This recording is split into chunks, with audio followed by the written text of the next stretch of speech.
What happens when the person who should love you the most becomes your biggest betrayer? In the quiet town of Riverbend, a mother faced the ultimate humiliation at the hands of her own son. But what she did next was revenge. It was a shocking act of love that would change everything. Are you ready to witness a story of betrayal, redemption, and the unbreakable bond between a mother and her son? The morning in Riverbend arrived quietly, but inside Clara Martinez's small kitchen, a storm was brewing. Just hours before, Clara, a 60-year-old woman who had dedicated her life to her son, Julian, had experienced a public shaming that cut deeper than any physical wound. Clara had raised Julian alone, working tirelessly to provide for him.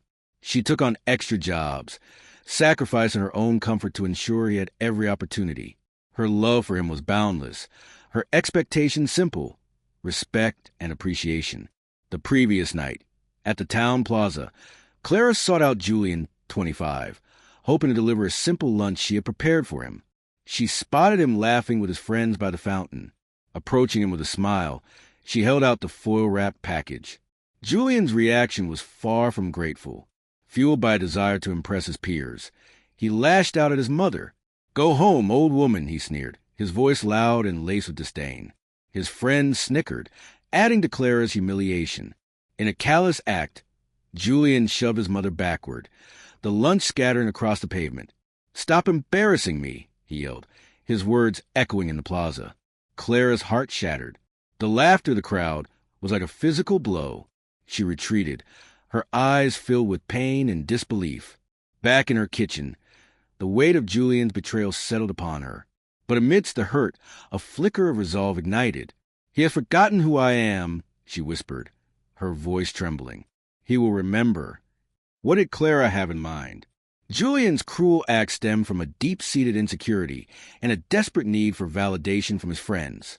He had always felt a sense of shame about his humble upbringing, and his mother's simple ways were, in his eyes, a constant reminder of what he wanted to escape. He craved the approval of his peers, and in that moment, his pride eclipsed his love and respect for his mother.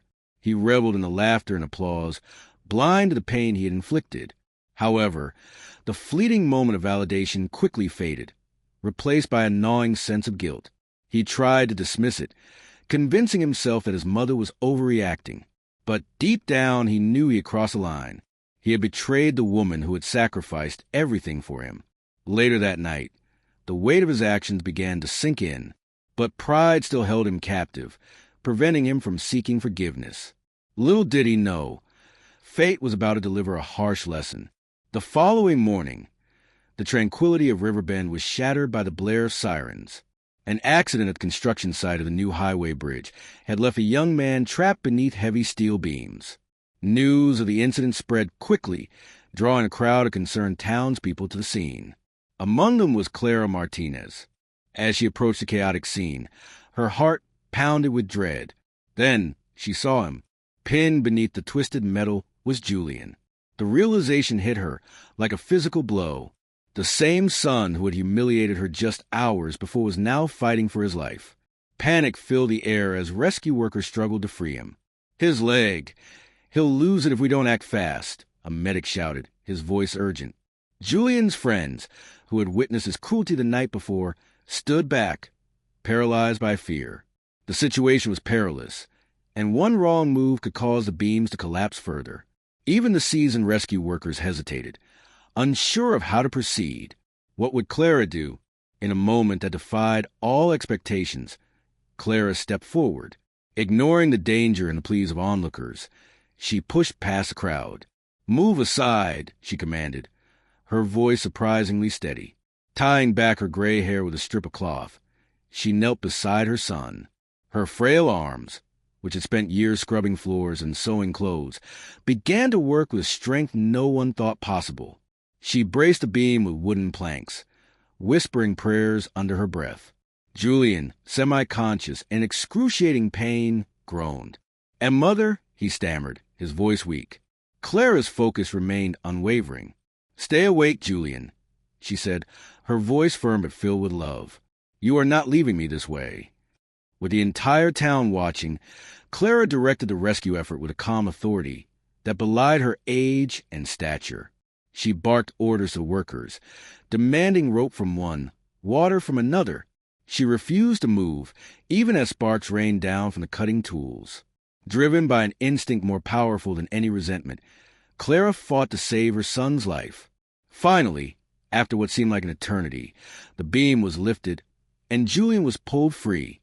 The crowd erupted into cheers, but Clara only stared down at her trembling son, her eyes filled with a mixture of relief and exhaustion. What would happen when Julian fully understood the depth of his mother's sacrifice? At the hospital, Julian awoke to find his mother seated quietly by his bedside. There was no anger, no accusations, only a profound silence. Guilt washed over him. "Why?" he croaked, his voice filled with shame. "Why would you save me after what I did?" Clara leaned forward, her eyes fierce. "Because I am your mother," she said, her voice unwavering. "And because you needed to learn that no matter how far you fall, it is I who will lift you up." But her words carried a sting.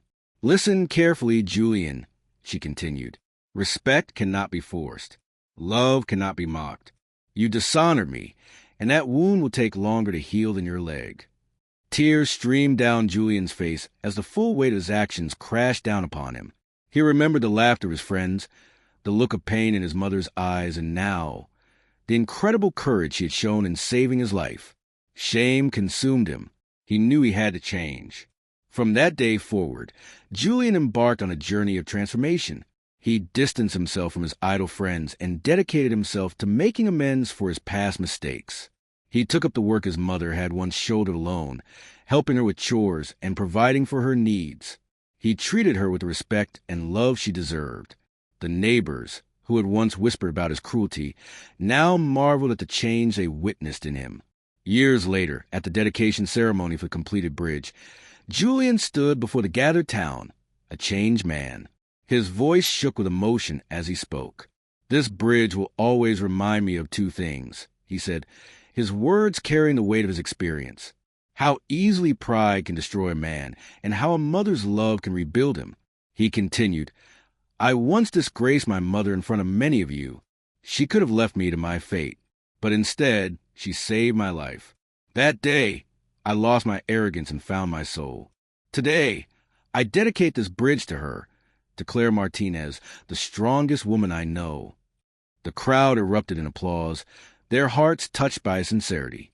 Julian stepped down from the stage, knelt before his mother in front of everyone, and kissed her hands. "Forgive me, Mama," he whispered, his voice filled with remorse. Clara placed her hand on his cheek, her eyes shimmering with tears. "I already did," she said softly, "the moment I chose to save you." The bridge stood tall across the river, a symbol not just of connection, but of humility, redemption, and the unbreakable bond of mother's love. What did you think of Clara's ultimate decision? Would you have done the same in her shoes? Let us know your thoughts in the comments below. Don't forget to like this video and subscribe to our channel for more inspiring stories.